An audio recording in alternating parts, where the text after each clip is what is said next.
BA द्वितीय वर्ष में प्रथम पेपर संसाधन भूगोल के अंतर्गत हम जनसंख्या संसाधन अनुपात जो हमारा टॉपिक है उसमें विभिन्न बिंदुओं पर चर्चा कर रहे थे, जिसमें हमने जनसंख्या की समस्याओं के बारे में चर्चा करी कि जनाधिक्य और जनाभाव के फलस्वरूप कौन कौन सी समस्याएं उत्पन्न होती हैं। देश में अगर जनाधिक्य की स्थिति है, जनाभाव की स्थिति है, तो किन किन परेशानियों से या किन किन समस्याओं से उस देश को रूबरू होना पड़ता है। अब हम बात करते हैं विकसित और विकासशील देशों की समस्याओं के बारे में, अर्थात जनाधिक्य जनाभाव की परिस्थितियों के फलस्वरूप क्या विकसित देशों पर और क्या विकासशील देशों पर प्रभाव पड़ता है। विकसित देश वह देश होते हैं जो टेक्निकल दृष्टि से, जीवन स्तर की दृष्टि से, संसाधनों में, सभी चीज़ों में जो होते हैं वो काफ़ी विकसित होते हैं, डेवलप होते हैं।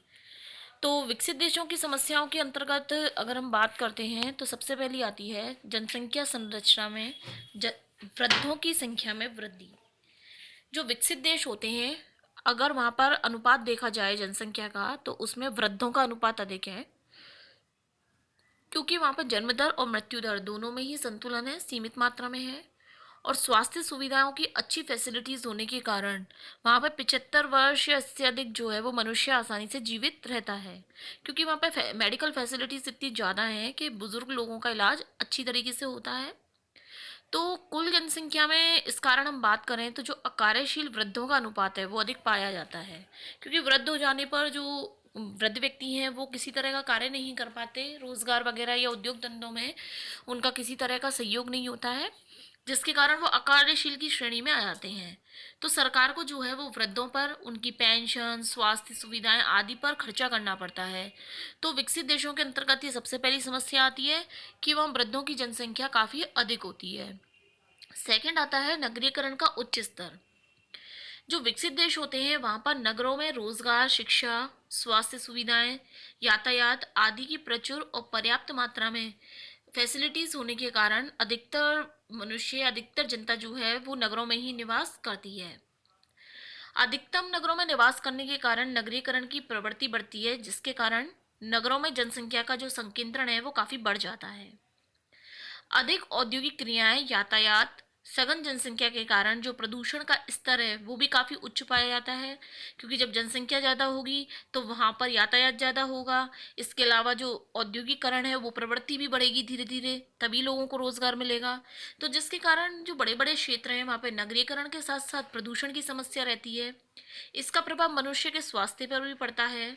जो बड़े बड़े नगर होते हैं उनके आसपास के क्षेत्रों में जब जनसंख्या बढ़ जाती है तो लोग जो बाहरी किसी भी नगर के बाहर के क्षेत्रों में कच्ची बस्तियां बनाकर रहने लगते हैं। इन कच्ची बस्तियों के कारण शहर में गंदगी फैलती है। इसके अलावा इन कच्ची बस्तियों में चाहे नल है, मतलब पानी है, बिजली है, स्वास्थ्य संबंधी सभी जो फैसिलिटीज़ होती हैं वो इतनी डेवलप नहीं होती। तो ये समस्या भी जो है वो विकसित देशों को फेस करनी पड़ती है। तीसरा आता है मनुष्य की कार्य क्षमता में कमी। जितने भी विकसित देश होते हैं वहाँ पर जितनी भी इंडस्ट्रीज होती हैं उन इंडस्ट्री में मशीनों के द्वारा कार्य किया जाता है। इसके अलावा श्रमिक भी वे यूज़ किए जाते हैं, यानी वही व्यक्ति मशीनों के अतिरिक्त प्रयोग में लाए जाते हैं जिनको प्रौद्योगिकी के अनुसार ढलने का प्रशिक्षण प्राप्त हो, यानी जो टेक्निकल फील्ड में काफ़ी दक्ष हो, जिन्हें टेक्निकल नॉलेज हो, जिस पर भी उन्हें क्या करना पड़ता है, बहुत ज़्यादा पैसे खर्च करने होते हैं टेक्निकल नॉलेज वाले को। तो कार्य क्षमता वहाँ केवल देखी जाती है तो केवल तकनीकी ज्ञान की कार्य क्षमता देखी जाती है कि किसी के पास तकनीकी ज्ञान है या नहीं।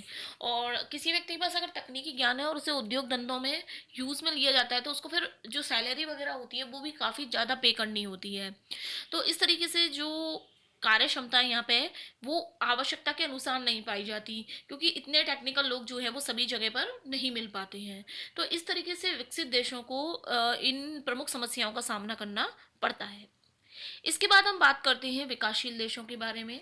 विकासशील देश वे हैं जहाँ टेक्निकल ज्ञान अभी इतना डेवलप नहीं है, उद्योगों का भी विकास चल रहा है, ये अपने विकास की अवस्था से होकर गुजर रहे हैं, यानी विकसित होने की कतार में हैं, लेकिन अभी पूरी तरीके से विकसित नहीं हो पाए हैं। विकासशील देशों की जनसंख्या के बारे में हम बात करें तो सबसे पहला आता है तीव्र जनसंख्या वृद्धि। जो विकासशील देश है वहाँ पे जन्म दर बहुत उच्च है, जिसके कारण वहाँ जनसंख्या वृद्धि बहुत तीव्र है। मृत्यु दर भी अधिक है, लेकिन जन्म दर की तुलना में ये कम होती है। विकासशील देशों की हम बात करें तो जैसे भारत, बांग्लादेश, चीन, पाकिस्तान आदि जितने भी एशियाई, स्पेशली जो दक्षिणी पूर्वी एशियाई क्षेत्र हैं, इसमें जितने भी देश हैं वो जनसंख्या विस्फोट की स्थिति से गुजर रहे हैं। यानी यह जनसंख्या वृद्धि की दर बहुत अधिक तीव्र है, जिसके कारण अगर जनसंख्या बहुत ज़्यादा पाई जाती है तो उसके कारण वहाँ पे भोजन, स्वास्थ्य, यातायात, रोजगार, आर्थिक सामाजिक सुविधाएं, भोजन, वस्त्र आदि आदि सभी समस्याओं का सामना करना पड़ता है।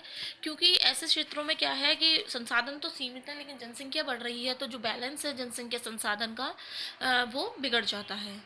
इसके बाद हम बात करते हैं रोजगार के अवसरों में कमी। किसी भी क्षेत्र में जब जनसंख्या ज़्यादा होती है और उद्योग धंधे सीमित मात्रा में होते हैं तो जाहिर सी बात है कि रोजगार में कमी आनी है। क्योंकि कोई भी मतलब चाहे उद्योग हैं चाहे कॉम्पिटिटिव एग्ज़ाम्स वगैरह है, उसमें जो भीड़ होती है उसकी मात्रा बढ़ जाती है, जिसके कारण बेरोजगारी और निर्धनता जैसी जो समस्याएं हैं वह उत्पन्न होती हैं। तीसरा आता है खाद्यान्नों में कमी। जनसंख्या वृद्धि तो बढ़ती है लेकिन जनसंख्या तो बढ़ जाती है लेकिन उसके पैरेलल जो कृषि उत्पादन है वो नहीं बढ़ता है। इसका प्रभाव सीधे मनुष्य के स्वास्थ्य पर और कार्य क्षमता पर पड़ता है। भरपेट भोजन नहीं मिल पाने के कारण जो देश की जनसंख्या है वो कुपोषण का शिकार हो जाती है, या फिर खाद्यान्न पूर्ति के लिए विदेशों से आयात करना पड़ता है। तो आयात करने के फलस्वरूप जो देश होता है वो ऋणग्रस्त हो जाता है, क्योंकि आयात करेगा तो उसके लिए पैसे भी देने पड़ेंगे। तो यहाँ पे क्या है, जिन क्षेत्रों में विकासशील देशों में जनसंख्या तो बहुत ज़्यादा है लेकिन वहाँ पे चाहे खाद्यान्न है चाहे अन्य संसाधन है उनकी कमी है, जिसके कारण उस देश का विकास काफ़ी जो है वो पिछड़ जाता है, लोगों का जो जीवन स्तर है वो भी काफ़ी निम्न है। इसके बाद में जो अगली समस्या आती है वो है शिक्षा और स्वास्थ्य संबंधी। बढ़ती हुई जनसंख्या के कारण जो विकासशील क्षेत्र होते हैं वहाँ पर साक्षरता का स्तर काफ़ी निम्न होता है, यानी लोग कम पढ़े लिखे होते हैं, जिसके कारण वो रूढ़िवादी और अंधविश्वासी होते हैं।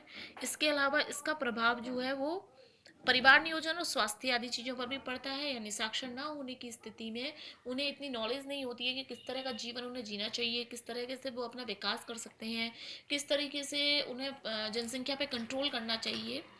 तो ये सभी चीज़ें जो होती हैं वो विकासशील देशों को इफेक्ट करती हैं। तो इस तरीके से हम देख सकते हैं कि जो जनसंख्या की समस्या है वो हर क्षेत्र में अलग अलग है। जनाधिक्य की स्थिति या जनाभाव की स्थिति दोनों ही विपरीत है और दोनों ही की प्रकृति भी अलग अलग है। तो दोनों ही तरीके से जो इनमें प्रॉब्लम्स आती हैं वो अलग अलग तरह की आती हैं। यानी हर क्षेत्र को अपनी अलग अलग तरह की जो प्रॉब्लम्स हैं वो फेस करनी पड़ती हैं।